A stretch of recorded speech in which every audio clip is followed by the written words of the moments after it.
We must take into account the many geographic, demographic, and economic differences which exist among our schools. The state issued 104 pages of guidelines today to reopen schools. When briefing reporters, the governor said social distancing will continue to be a guiding principle in the classroom. Whether by rearranging the locations of desks and tables or other modifications to the classroom layout. Reopening New Jersey schools will require social distancing, limiting classroom capacity, staggered schedules, increased cleaning and hand washing.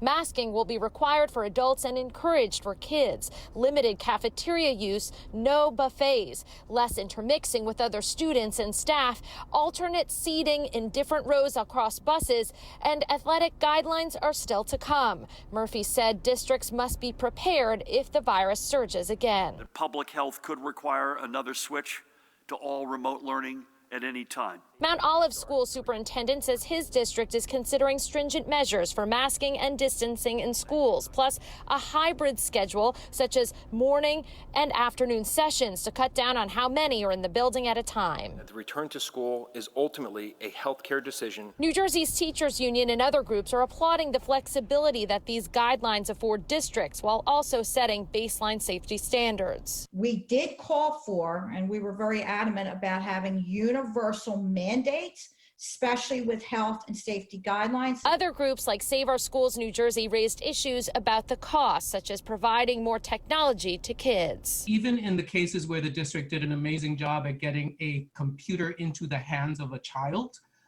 there were certainly issues that came about, whether or not that the connectivity that device actually provided for the child, and more importantly, the bandwidth. We've really got to start looking at the internet like we look at water, right? We look at electricity.